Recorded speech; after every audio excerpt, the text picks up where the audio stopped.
Good morning students. आज हम class 6 English के पेज नंबर 12 लेसन 2 के these shall be your servant इस पैरे से स्टार्ट करेंगे। लास्ट वीडियो में हमने नो बिगर देन दैट यहाँ तक कंप्लीट कर लिया था।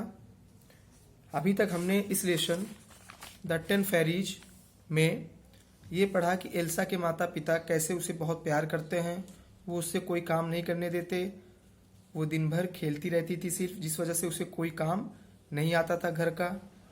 फिर एल्सा बड़ी हो जाती है, उसकी शादी हो जाती है और वो अपने घर भी कोई काम नहीं कर पाती है। उसको ऐसा देखकर उसके जो नौकर होते हैं वो भी कोई काम नहीं करते हैं, वो भी बहाने बनाने लगते हैं। ये सब देखकर एल्सा का हस्बैंड बहुत दुखी हो जाता है और वो एल्सा से नाराज हो जाता है। एल्सा ऐसा देखकर बहुत रोती है और सोचती है काश उसके पास ऐसी 10 परियां होती जो उसके घर के काम में उसकी मदद करती। इसके आगे की स्टोरी हम स्टार्ट करते हैं। These shall be your servants, ये तुम्हारे नौकर हैं एल्सा। जब एल्सा रो रही, जब इसके पहले हमने पढ़ा था कि जब एल्सा रो रही होती है तो उसके पास एक बूढ़ा व्यक्ति आता है और कहता है कि वो 10 नन्ही परियां तुम्हारे पास हैं, और वो अपना एक जादुई चोगा हिलाता है और उससे 10 नन्ही परियां निकलती हैं। तो उसके आगे वो बूढ़ा व्यक्ति कह रहा है, सेड द ओल्ड मैन, बूढ़ा व्यक्ति कह रहा है, ये तुम्हारे नौकर हैं Elsa. They are faithful and clever, ये बहुत ही वफादार और चतुर हैं। And they will do everything you want them to just right, और ये सब कुछ करेंगे। एवरीथिंग मतलब सब कुछ, डू मतलब करना, और ये सब कुछ करेंगे जो तुम जिस समय चाहोगी। Want them to just right, जो तुम जब चाहोगी तो ये सब कुछ करेंगे। But the neighbours might stare, लेकिन तुम्हारे नेबर्स मतलब पड़ोसी, लेकिन तुम्हारे पड़ोसी घूर सकते हैं। स्टेयर मतलब घूर सकते हैं, उन्हें पता चल सकता है। And ask question if they saw these little darling running about your house, और वो तुमसे सवाल पूछ सकते हैं। क्वेश्चन मतलब सवाल। यदि उन्होंने देसा, यदि उन्होंने देखा इन छोटी नन्ही परियों को, डार्लिंग मतलब यहाँ पे परियां, छोटी नन्ही परियों को तुम्हारे घर में, रनिंग मतलब दौड़ना, दौड़ते हुए या चलते हुए इन छोटी नन्ही परियों को अगर आपके पड़ोसियों ने देखा तो वे घूर सकते हैं और सवाल पूछ सकते हैं। So I will hide them away for you, इसलिए मैं इन्हें तुम्हारे लिए छिपा दूंगा। हाइड मतलब छिपाना। Give me your little useless hands, कृपया मुझे अपने बेकार हाथ दो।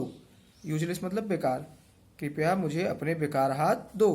वंडरिंग, वंडरिंग मतलब यहाँ पर जिज्ञासा से, उत्सुकता से, जिज्ञासा से Elsa stretched out her pretty little useless hands, Elsa ने अपने प्रिटी यानी कि खूबसूरत, सुंदर, छोटे और बेकार हाथ फैलाए। स्ट्रेच मतलब फैलाना, बाहर की तरफ फैलाए। Now stretch out your little useless finger dear, अब अपनी छोटी बेकार उंगलियों को फैलाओ प्रिय, बूढ़े व्यक्ति ने कहा। Elsa stretch out her pretty pink fingers, Elsa ने अपनी गुलाबी उंगलियों, अपनी सुंदर गुलाबी उंगलियों को फैलाया।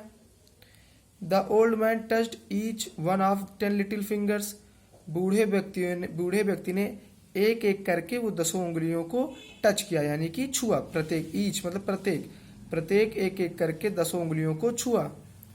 And he touch them, he said their names, और जब वह उन्हें टच करता यानी कि जब वह उन्हें छूता तो वह उनके नाम लेता, उंगलियों के नाम लेता। क्या नाम लेता? लिटिल थंब छोटा अंगूठा, फोरफिंगर सामने की उंगली, थिम्बल फिंगर तर्जनी, ring finger Anamika, little finger छोटी उंगली, और फिर यही नाम वो रिपीट करता। लिटिल थंब 5, एक हैंड में 5 उंगली होती हैं, तो 5 नाम रिपीट करने के बाद वो वही 5 नाम फिर से वो रिपीट करता। Little thumb, fore finger, thimble finger, ring finger and little finger.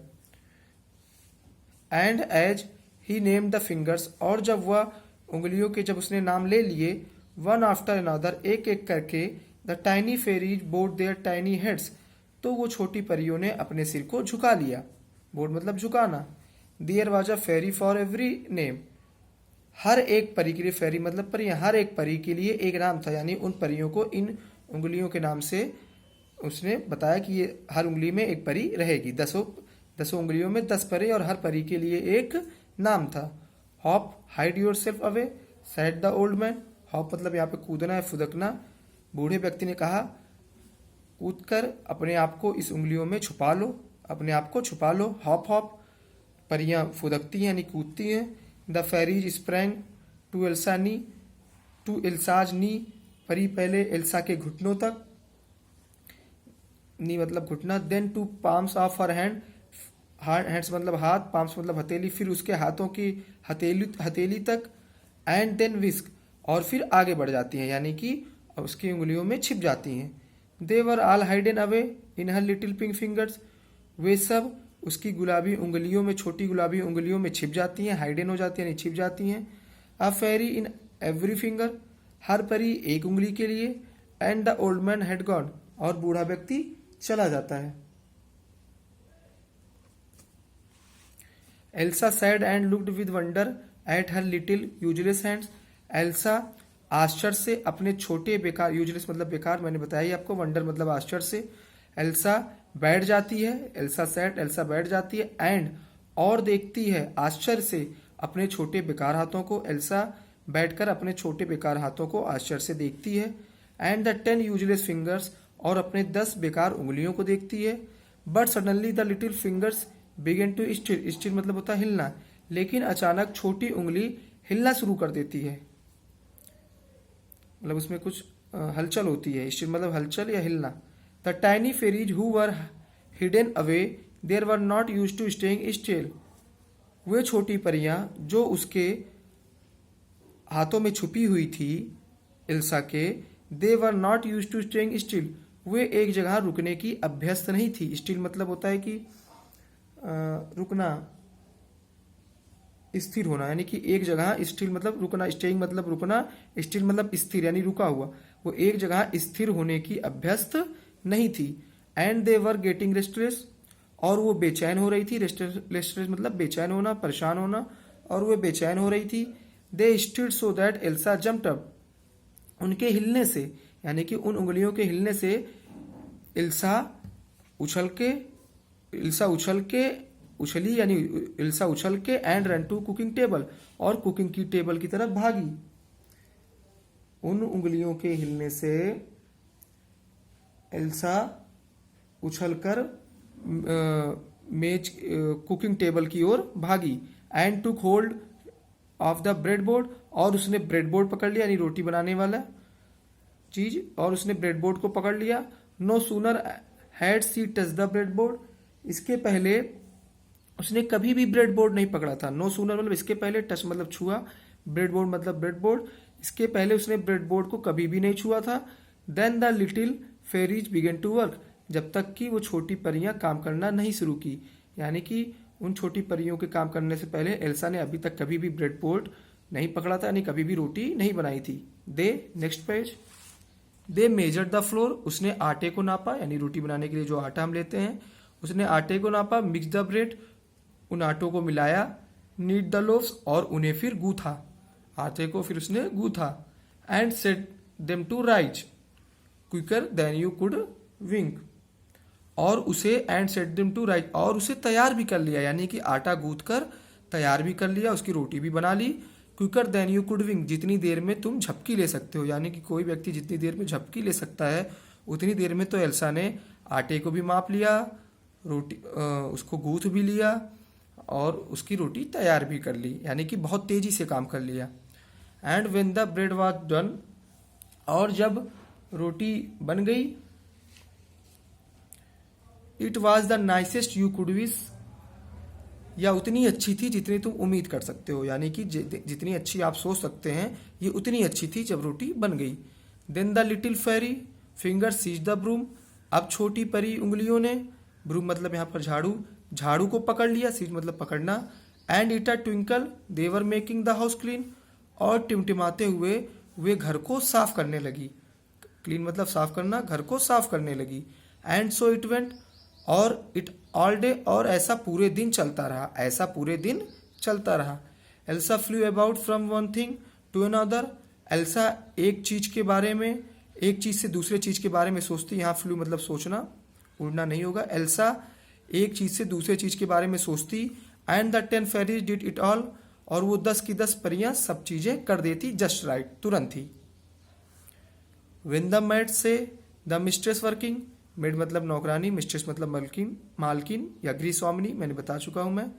जब नौकरानी ने अपनी मालकिन को काम करते हुए देखा, सी बिगेन टू वर्क टू, वो भी काम करना शुरू कर दिया, उसने भी काम करना शुरू कर दिया। वेन सी सा how beautifully everything was done, जब उसने देखा कि सब कुछ, एवरीथिंग सब कुछ, डन मतलब हुआ, सब कुछ कितना खूबसूरत हुआ है, यानी कि जितने भी काम हुए हैं सब कितने अच्छे से हुए हैं। She was ashamed to do anything badly herself, तो उसे अपने आप पर शर्मिंदा हुई, वो कोई भी जो वो काम बुरा करती थी इसलिए उसे शर्मिंदगी महसूस हुई, कि उसे बुरा फील हुआ।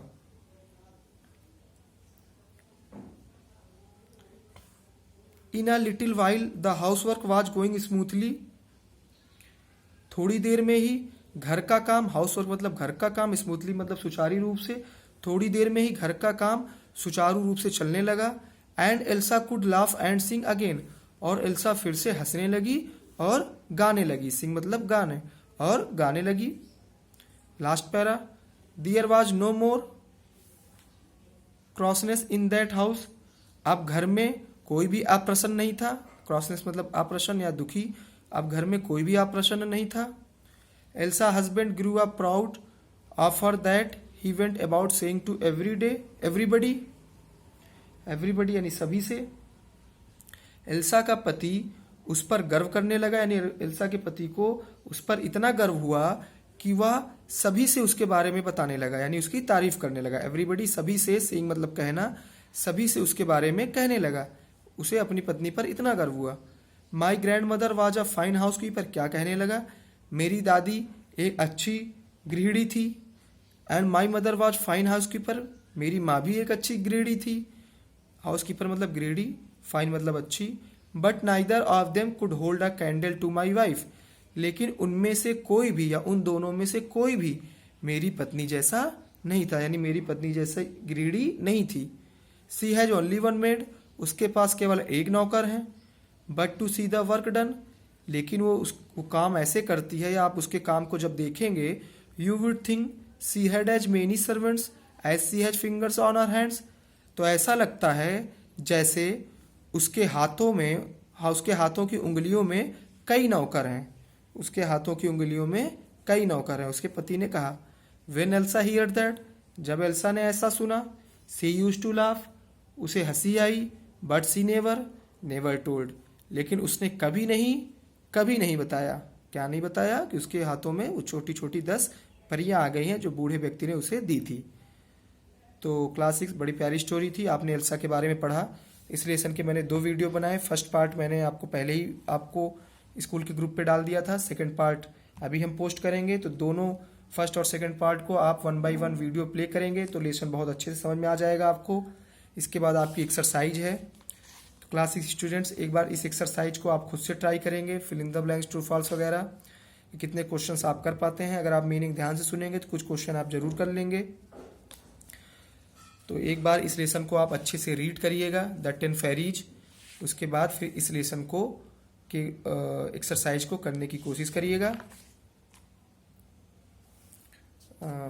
Have a nice day, thanks a lot.